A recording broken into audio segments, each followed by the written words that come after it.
Vem a mim, o Salvador chama a quem sedento está.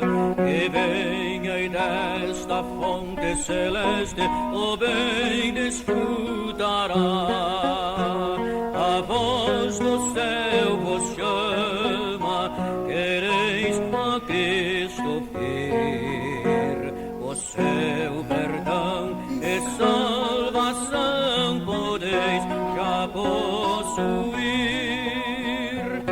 A voz do céu vos chama, a voz de Deus, a voz de Cristo, convidando o homem a arrepender-se e crer no Senhor Jesus. A voz do céu, a voz de Deus, chama o homem.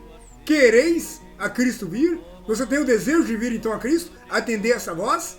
A lição de hoje. Hoje nós vamos aprender sobre Paulo.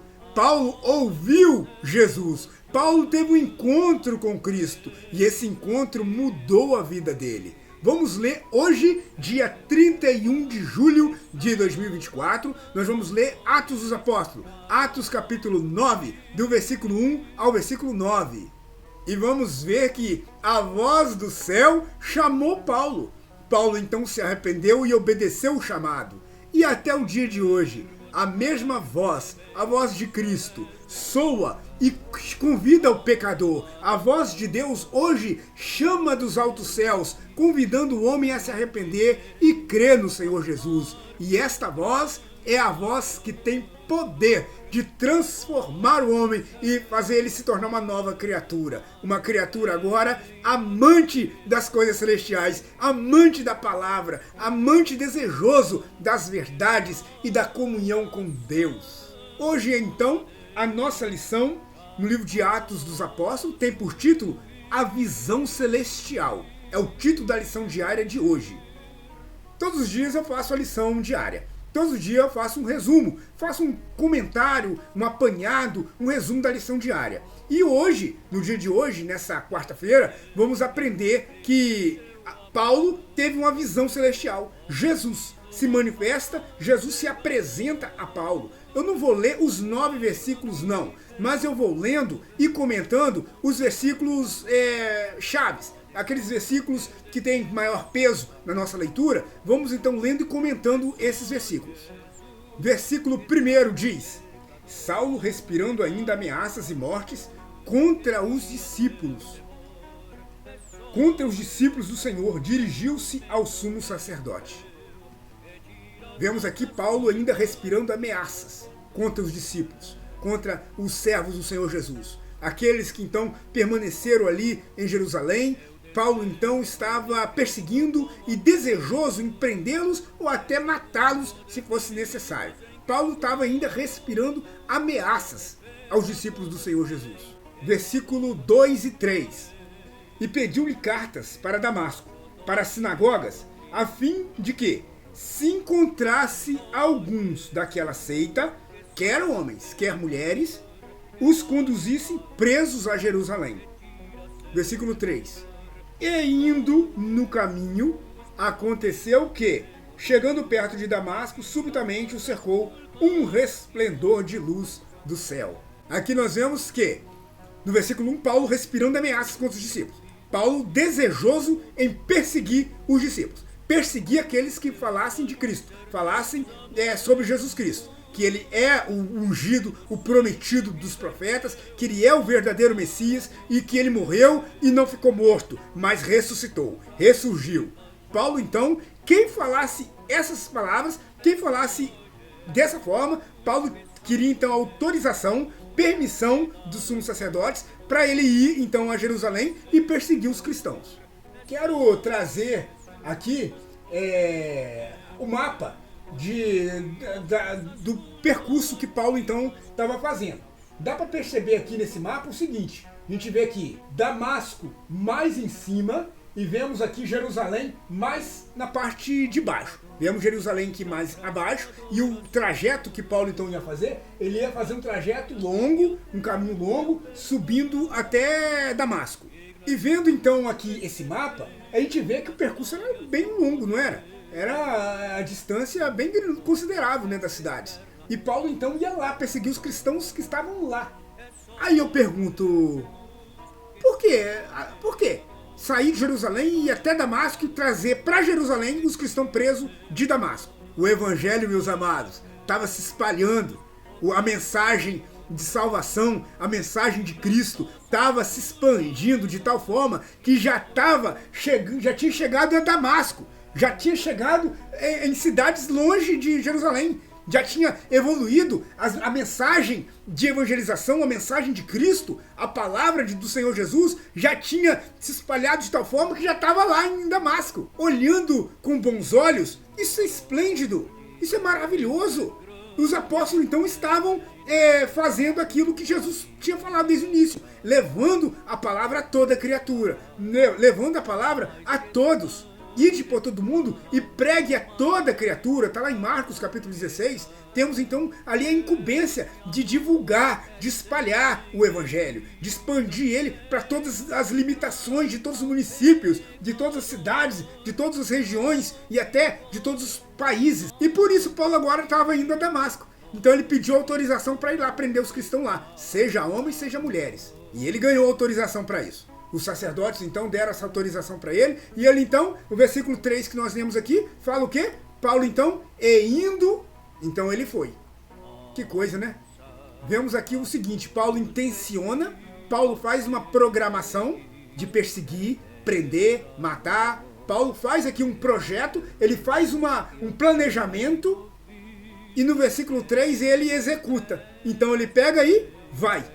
Ele arreia o cavalo, ele prepara seus pertences ali e se manda. Nós temos projetos, nós temos planos. Paulo tinha planos malignos, planos de perseguir e matar cristãos, seja homens, seja mulheres. E planos construtivos, planos cristãos e projetos bíblicos, planos para a igreja, planos bons. Não é plano de matar ninguém, não. Não é plano de perseguir ninguém, não. É planos bons. Planos de Deus. Nós temos planejamentos. Engraçado, né? Pro mal, o mal planeja bem. O mal planeja e executa. Interessante, né? O mal propõe e logo põe em prática o que ele propôs.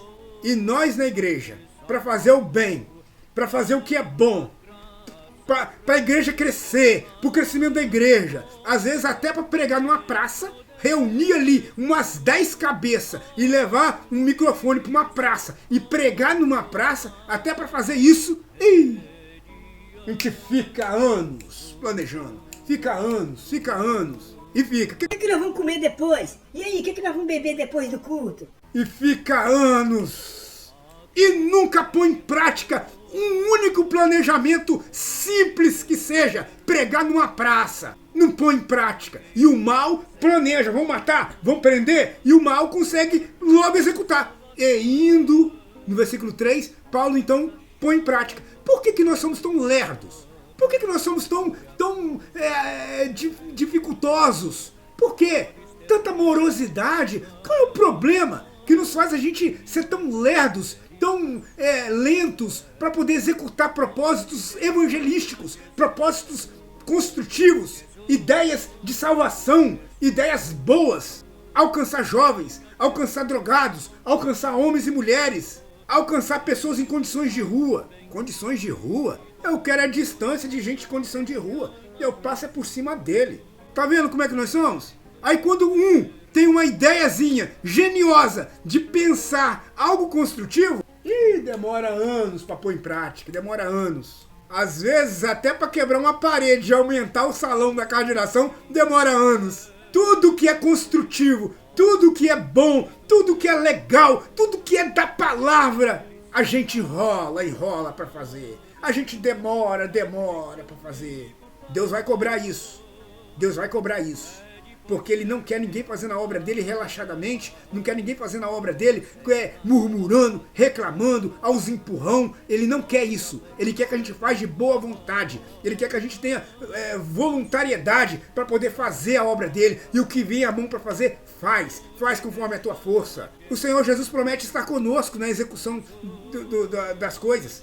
se é a palavra, se é o evangelismo, se é o evangelho, se é pregar, o Senhor Jesus falou que nós não vamos estar sozinhos, que é pra gente fazer, que é pra gente arregaçar as mangas e partir, que Ele vai nos ajudar, Ele vai nos acompanhar. Ele falou, eis que estou convosco todos os dias. Ele está conosco. Então, seja um terraço na cajuração, seja aumentar o salão, seja pregar numa praça, seja convidar pessoas alcoolizados, drogados, adolescentes envolvidos no tráfico, já trabalhando no tráfico de aviãozinho, seja qual for o trabalho para o crescimento do reino de Deus, o Senhor Jesus está conosco, nós não estamos sozinhos. Vamos parar de lentidão, vamos parar de morosidade e vamos fazer a obra de Deus com mais esperteza, vamos fazer a obra de Deus com mais dedicação. Paulo estava com a dedicação, Paulo estava ali com a animação, Paulo estava com a disposição para fazer o mal, perseguir os cristãos e prender eles. E ele pensou e já pôs em prática. E nós, se pensar, já estamos numa evolução danada. Só da gente conseguir pensar em algo bom, nossa, a gente já merece já um buquê de flor. E depois que pensa, conseguir executar o que pensou, nossa vida. Fazer isso é um gênio. É um gênio. Não tem gênios desse nível hoje, não tem? Tem, será? Indo no caminho, aconteceu, chegando perto de Damasco, subitamente o cercou um resplendor de luz do céu. Aí esse versículo 3 fala que os planos de Paulo foi frustrado. Paulo programou uma coisa. Paulo projetou uma coisa. Aí o desígnio humano de Paulo, aí as intenções humanas, malignas de Paulo, o Senhor Jesus então frustra. O Senhor Jesus então não deixa acontecer nada do que ele pensou em fazer. Nada que ele intencionou fazer, ele conseguiu fazer. O Senhor Jesus frustrou os planos de Paulo. Isso acontece também nos dias de hoje, tá? O homem pode ter intenções às vezes malignas. O homem pode ter projetos. O homem pode ter vários desígnios nos seus corações. Mas o Senhor Jesus tem o poder. Ele pode interferir a qualquer momento e jogar por terra todos os planos, todos os projetos, todos os desígnios humanos que forem contra a vontade dele, que for contra a palavra dele. O homem pode programar, projetar o que ele quiser, a maldade que ele quiser. Vou fazer tal coisa, eu vou construir tal empreendimento, eu vou fazer isso e fazer aquilo. Mas o Senhor Jesus, para aparecer de um minuto para outro aí e jogar por terra esses projetos humanos, esses projetos malignos, é daqui para ali. Porque o Senhor Jesus tem o poder. O Senhor Jesus, a palavra dele é que permanece e não a intenção humana e não o propósito maligno do homem. Cristo é que tem o poder. Cristo é que tem a autoridade. O homem faz planos, mas só executa se o Senhor permitir. Pode programar a maldade que quiser. Só se o Senhor Jesus permitir, por algum motivo, para que o propósito dele se cumpra, para que de alguma forma isso o glorifique, aí que ele vai permitir qualquer malignidade, qualquer maldade de obra humana acontecer. Senão, ele pode interferir a qualquer momento e qualquer ideias, qualquer projetinhos intentados contra a igreja dele, contra os servos dele, cai por terra. Vamos ver agora o versículo número 4. E caindo em terra, ouviu uma voz que lhe dizia: Saulo, Saulo, por que me persegues? Viu aqui? Ele programou ir igual um terrorista.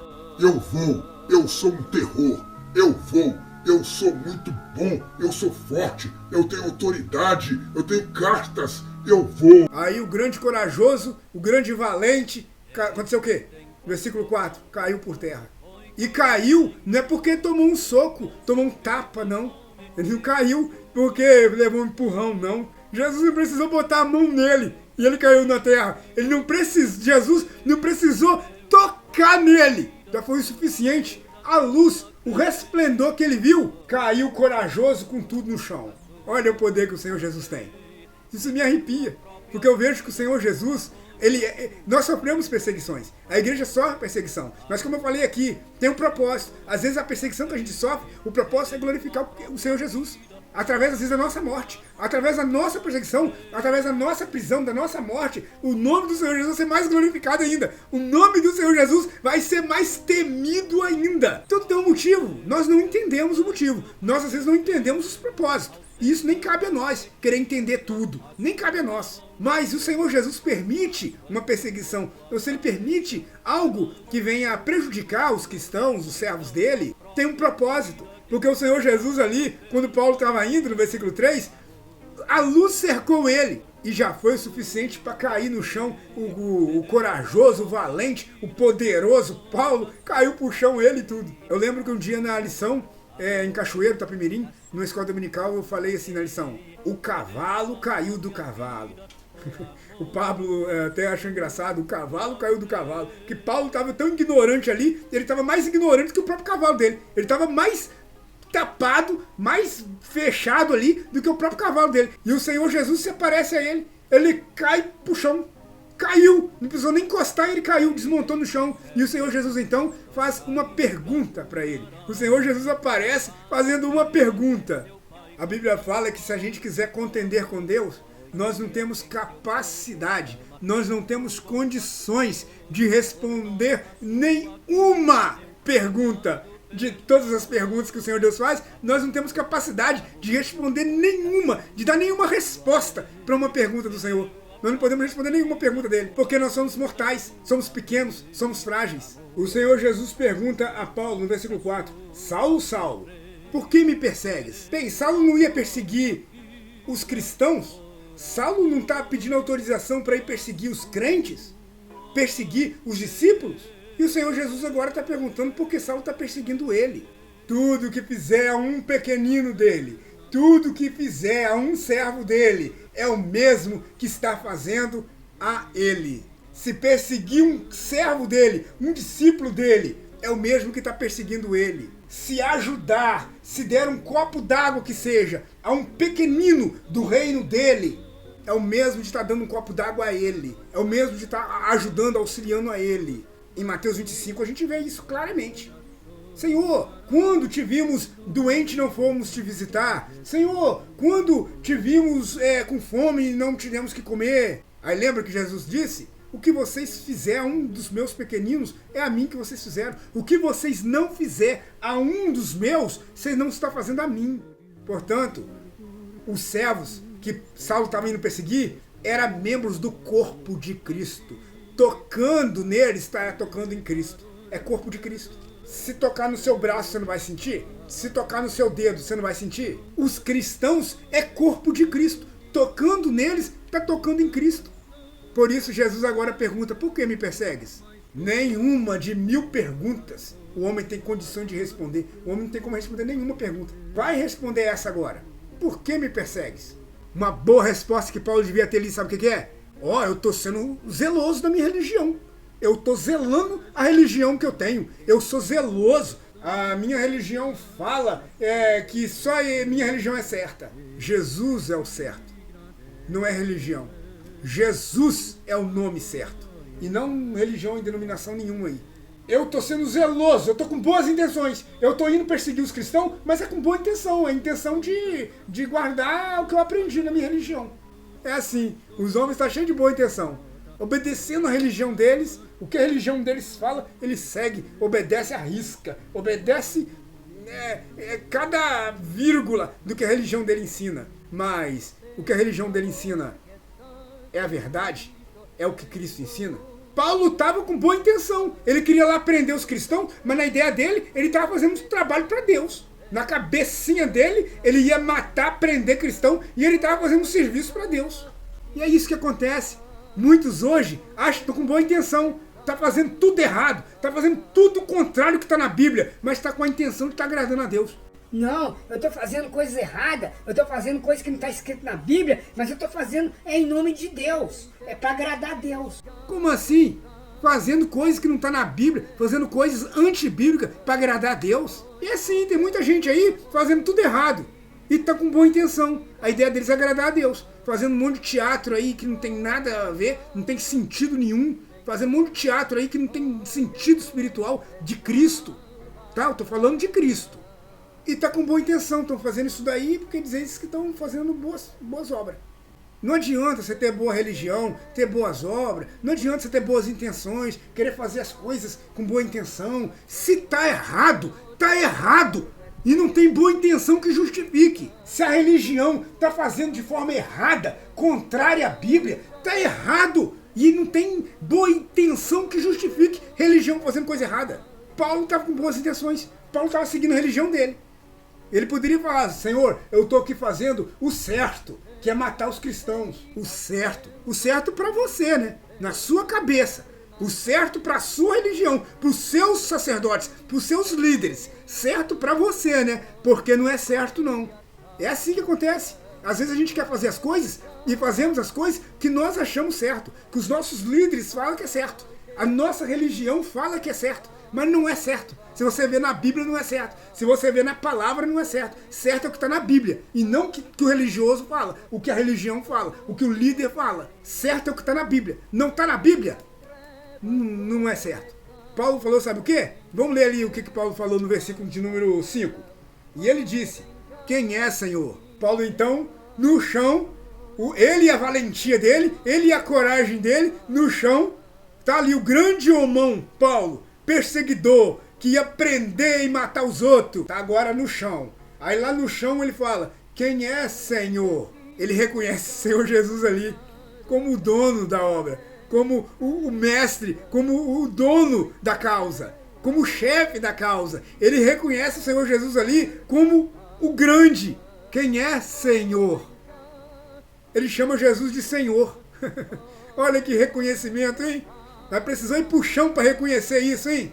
Precisou cair para reconhecer que Jesus é o Senhor, hein?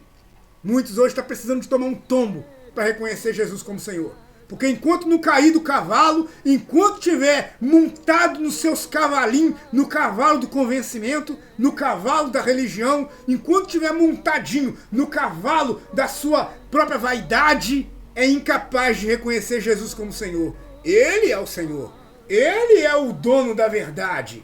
Ele é o dono do conhecimento. A religião dele que é a religião certa. Mas quando tomar um tombo do cavalo e for pro chão, vai ver que o Senhor Jesus que é o Senhor.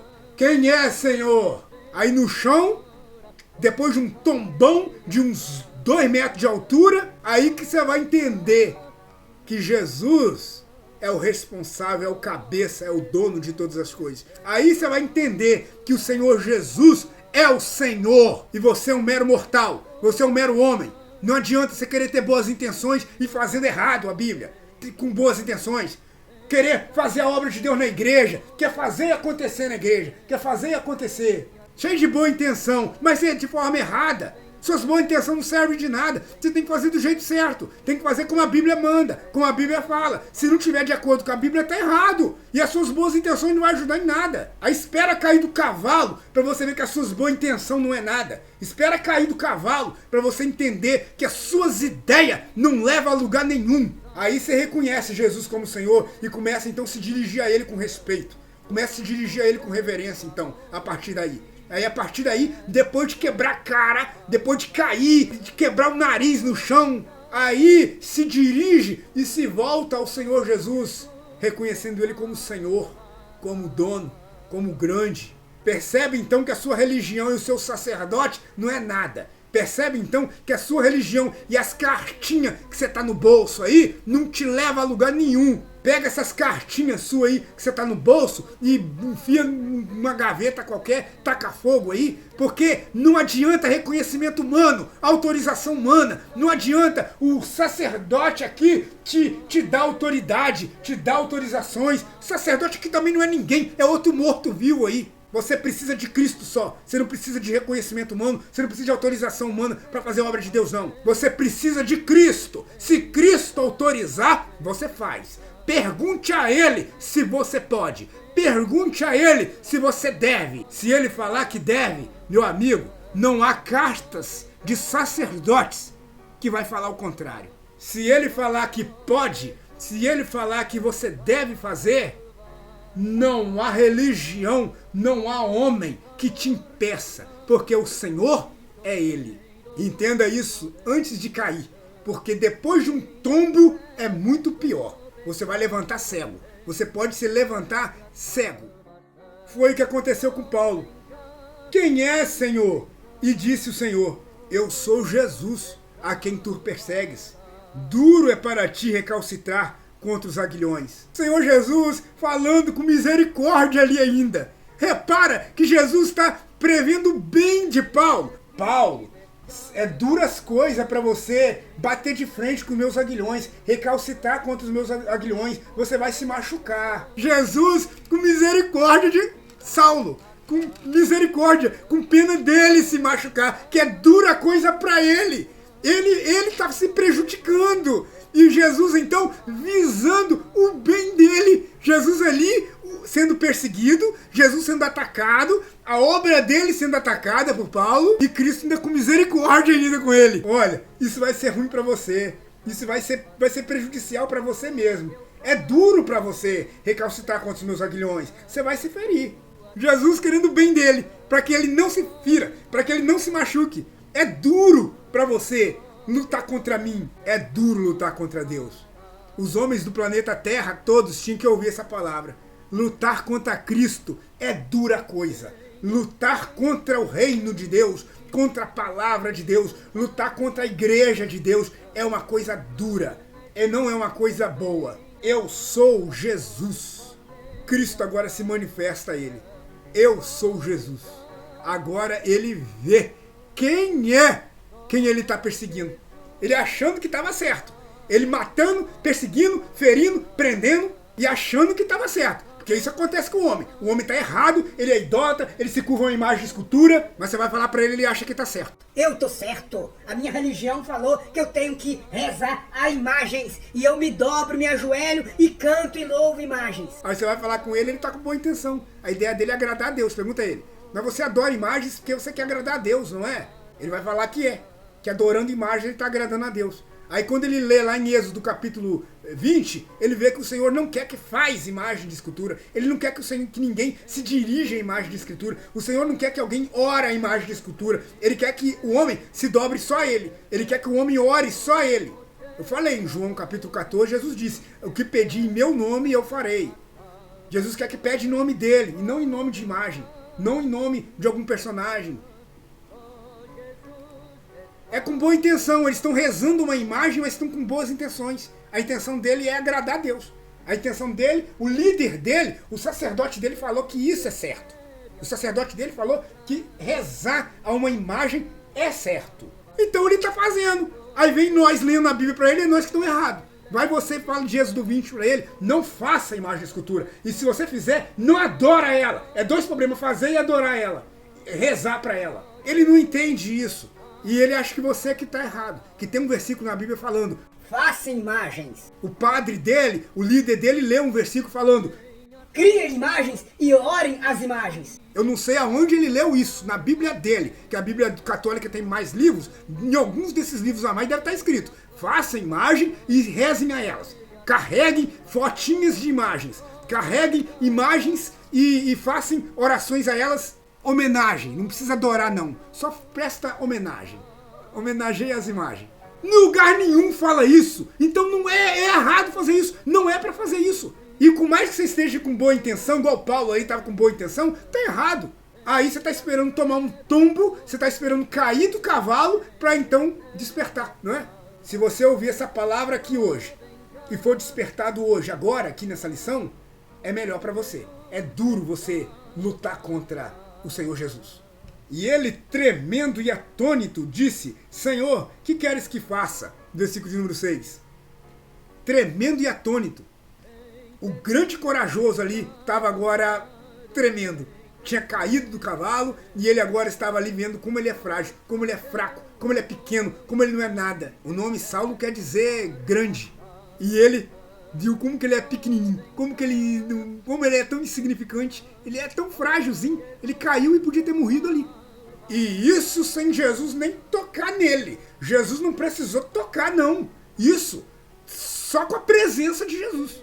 Esse é o Jesus que muitos vão ter que encarar um dia no tribunal. Esse é o Jesus que no juízo final muitos descrentes vão ter que olhar face a face a ele e então explicar para ele por que não creu na palavra dele, por que não aceitou ele como Senhor e Salvador. Aí vão ter que olhar no olho de fogo dele e responder no rosto de sol, no olho de chamas de fogo, e vão ter que falar por que foram desobedientes, por que foram tão teimosos, por que não creram na palavra dele. Esse é o Jesus que o homem vai ter que encarar um dia. Saulo ali só provou o quê? 0,0001%. E foi o suficiente para ele cair e ficar tremendo. Versículo 8. E Saulo levantou-se da terra. Ele caiu, mas se levantou. Abrindo os olhos, não via ninguém. Olha, ele não via ninguém. E guiando pela mão, conduziram a Damasco. Analisa aqui a gravidade do caso, versículo 8. Ele então se levantou, porque ele tinha caído. Eu aprendi numa pregação uma vez, nem lembro qual foi o pregador, mas eu aprendi com esse pregador. Ele disse que muitos estão em pé, mas eles caem para se levantar melhores ainda. Então, às vezes, o tombo do cavalo vai fazer se levantar ali um novo Saulo, um novo homem, melhor do que o primeiro. Então, ele cai para levantar. Muitos estão subindo, muitos estão se levantando, muitos estão se erguendo, mas para cair. Aí ele disse que muitos caem para levantar e muitos levantam para cair. Isso é uma prova clara. Que às vezes depois da queda se levanta um homem melhor ainda, se levanta um servo que vai trabalhar melhor ainda. E outros que estão se erguendo, se levantando cada vez mais, igual a Torre Eiffel, uma hora vai cair. E o tombo é feio. Quanto mais alto, a queda é pior ainda. E abrindo os olhos, não via a ninguém. Então, Saulo abriu os olhos e estava cego. Ali o Senhor Jesus mostrando para ele o seguinte: Saulo, percebe o seguinte, você está cego. É bom ficar cego? É bom você não ver nada? É bom? Imagina aí, irmão, fecha os olhos aí e tenta fazer algumas atividades em casa cego. Tenta tomar um banho sem ver, faz isso, faz um teste. Eu já fiz isso. Eu vi que realmente é complicado. Fecha os olhos e tenta tomar banho com os olhos fechados. Saber onde está o shampoo, saber onde está o sabonete, se esfregar o sabonete, colocar o sabonete no mesmo lugar, achar o registro do chuveiro, que às vezes você vai ficar ali rodando a mão ali quase 2 horas para achar o registro, acha o registro, se enxágua, tira o sabonete, fecha o registro, pega a toalha, veste sua roupa, abre a porta, aí você abre o olho. Vê se é fácil. Jesus está mostrando ali para Saulo que a cegueira não é bom não. E ele estava cego. Quando ele pegou cartas para ir para Damasco perseguir os cristãos, ele estava cego e não sabia. Ele estava cego. E como a cegueira do pecado é mal, como a cegueira do pecado é prejudicial, como é triste, como é ruim a cegueira do pecado. Jesus estava mostrando com a cegueira física o que ele estava vivendo espiritualmente há anos. Criado aos pés de Gamaliel, sendo religioso, sendo zeloso da religião dele, cheio de boas qualidades, cheio de boas virtudes, mas isso é nada. Boa religião e virtude, boas obras, sem a salvação, sem Jesus, isso não é nada. Saulo estava cego, anos vivendo cego e não sabia. E ali ele levanta cego, para ele provar por 3 dias o que é a cegueira que ele estava vivendo por décadas, por anos. Versículo 9, e esteve 3 dias sem ver, não comeu e nem bebeu. Então ele ficou 3 dias cego, ficou 3 dias sem comer, sem beber, ficou ali sofrendo ali, né, que isso foi sim um sofrimento, essa abstinência de água e comida, mas como eu disse, isso era para se erguer ali um novo Paulo, um novo homem, se erguer ali uma nova criatura, muito melhor que a primeira. Amados, essa é a lição de hoje, a visão celestial, foi a visão que transformou Saulo, a visão celestial que teve uma mudança na vida dele. Fizemos aqui um resumo bem resumido, fizemos aqui um apanhadinho bem curtinho, só para nós termos uma noção do que foi a conversão de Paulo. O projeto que ele teve, a ideia que ele teve, ele não conseguiu executar suas ideias, foi frustrado os seus planos, porque Cristo interferiu nos seus planos. Cristo pode hoje interferir nos planos de muitos homens, de muitos países, de muitas pessoas. Saulo então cai do cavalo, Saulo então reconhece que Jesus é o Senhor. Às vezes, para nós reconhecer a soberania e a grandeza do Senhor Jesus, nós precisamos de um tombo, precisamos cair para aprender. E Saulo então se levanta cego fisicamente, ele tem então uma noção do que é a cegueira espiritual. Quando ele fala da cegueira espiritual, quando ele escreve isso, falando que o Deus desse século cegou o entendimento dos incrédulos, Quando ele fala isso, ele fala com substância, porque ele sabe o que é a cegueira. Ele já ficou cego 3 dias, ele sabe o que é não ver nada e não observar nada, o que é não perceber nada. Ele sabe qual é o prejuízo da cegueira e ele então tem essa atitude nobre aqui de então reconhecer Cristo como Senhor e falar: que é Senhor, que eu farei, o que você quer que eu faça? E Jesus se manifesta para ele como grande Senhor, como grande dono da obra, como responsável do corpo daquele que ele estava perseguindo. Grande lição, que Deus nos abençoe no dia de hoje e que possamos ter nos fortalecido, nos capacitado e aprendido nessa lição aqui em Atos capítulo 9, na lição do dia de hoje, nessa quarta-feira. Que Deus te abençoe no nome do Senhor Jesus.